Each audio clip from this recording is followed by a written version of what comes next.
Well, let's get more. We can speak now to Hipp Jr, who is chairman of American Defense International and former Deputy Assistant Secretary of the US Army. He joins us from Washington, D.C. Thank you very much indeed for taking the time to speak to us. Just first of all, I wanted to ask you, you've described the defense deal that's been agreed upon there in Washington between Saudi Arabia and the United States as a major milestone. I wondered whether you could sort of unpack that for us. It is. I think it's a big deal both from a national security standpoint and from an economic standpoint. And what President Trump announced last night, this is a $142 billion arms package from the United States going to Saudi Arabia. And it's the largest arms package I believe the United States has ever done. In addition, the Crown Prince announced that that $600 billion upcoming investment in the United States is going to increase to $1 trillion. So it's a big deal, I think, for both countries. And President Trump called Saudi Arabia a strategic and strong non-NATO ally. Right, I wanted to ask you about that. So we've got this US-Saudi Strategic Defense Agreement, an SDA, which has been signed on Tuesday. And we've also got Saudi Arabia being designated a major non-NATO ally. What does that change? Well, I think it strengthens the security cooperation. And I think what the big story, the backstory here is there's a race going on between the United States and China in three technology areas that I believe are the game changers for the battlefield of the future. That's artificial intelligence, that's quantum, and that's spectrum. And I think what President Trump is doing with key allies like Saudi Arabia is trying to bring them more into the U.S.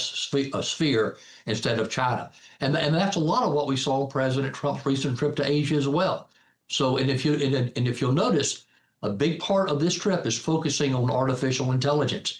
In fact, today, the U.S. Saudi Arabia Business Council is hosting a major meeting at the Kennedy Center today in Washington, D.C. with U.S. and Saudi businesses. And one of the big focuses is on artificial intelligence. Right, those chips are highly sought after, aren't they? And the United States doesn't just sell them or give them to anyone, do you? No, we don't. And I will say this, the United States has a great security assistance command in Riyadh. I know, and I've known some of these folks.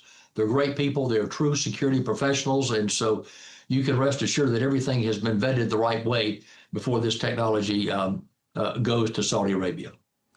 Okay, let's just talk about being a major non-NATO ally. That's a very small club, isn't it? It is. And for example, you take Sweden, for example. Before Sweden went into NATO, we consider them a non-NATO ally.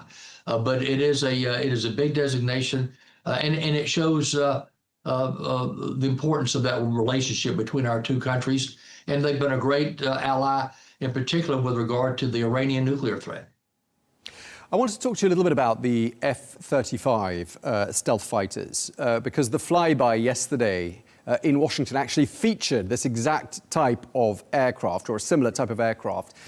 And it's been announced that these cutting-edge warplanes are going to be sold to Saudi Arabia. Now, that's really significant, isn't it? Tell us what's so special about these airplanes.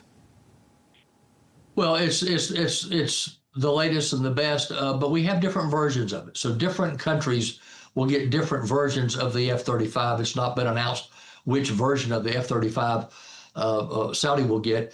But outside of NATO, I think we're looking at close to 48 of these F-35s being sold to Saudi Arabia.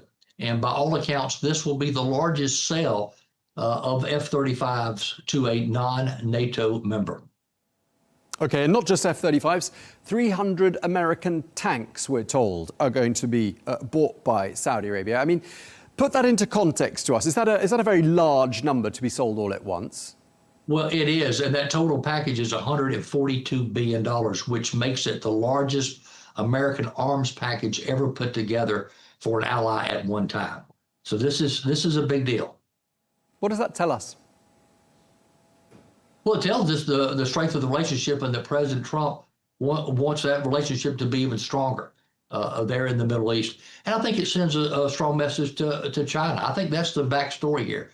President Trump is sending a strong message to China as we bring more and more allies into the U.S. sphere on these technologies. One thing that they're going to talk about too, for example, is the peaceful use of nuclear energy. President Trump has recently embarked on a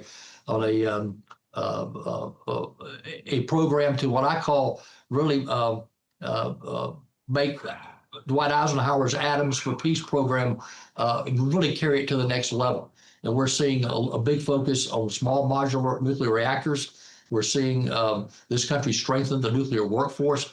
We're going to have a tremendous global energy demand that's only going to increase over the next 15, 20 years. And there's going to be a major, major need for more energy, more forms of energy, particularly in the developing world. And then as we have more artificial intelligence, that's going to drive up with these data centers the energy demand. So we've got to go nuclear, and this is an area too that Saudi wants to cooperate with the United States, and the president wants to see that. Yeah, and a bit like what you were telling us about with artificial intelligence chips and with military deals like the ones we've been talking about, the F-35s, that civilian use nuclear program carries with it a huge amount of trust, doesn't it? It sure does. And we've got something called the International Atomic Energy Agency, which is based actually in Vienna. It's been around. It was formerly known as the Atomic Energy Commission. And they really look at the peaceful uses of nuclear energy, but also making sure that nefarious characters aren't using nuclear energy the wrong way either. So let's just look forwards to where this cooperation and this trust is taking us. I read a quote by the Saudi defense minister, who's been taking part in this visit as well, Prince Khalid bin Salman. He says that the SDA, that is the Strategic Defense Agreement, underscores both nations' firm commitment to deepening their strategic partnership, enhancing regional security, and advancing global peace and stability. Just give us a sense of how this SDA is going to manifest itself. Where and how are we going to see it in action? Well, we're going to see that continued cooperation, and I think we're already beginning to see a lot of it from a training standpoint. With the Saudi military and our military in a wide variety of areas. A lot of this being coordinated through our Security Assistance Command there in Riyadh. But I also think it sends a strong and good message also from the United States to other key allies in the region. Which I think will lead to even more cooperation. And I think eventually we will see, and I'm hopeful for this, Saudi become a member of and join the Abraham Accords as well. Okay, and just lastly, I mean, what really struck me listening to the exchange between President Trump and Crown Prince Mohammed bin Salman is, the degree to which business and economic ties have deepened. But what I'm really gathering from what we're discussing and also from reading a lot of the reports is that security ties between Riyadh and Washington, perhaps stronger than at any point in history. Do you think that's fair to say? I think it definitely is. I think it's stronger than it ever has been. And again, I think this is what the Trump administration wanted to see, because it does send a very, very strong message to China as far as the Middle East region is concerned. Okay, we really appreciate you speaking to us. Van Hipp Jr., Chairman of American Defense International, former Deputy Assistant Secretary of the U.S. Army. Thank you for your time, sir.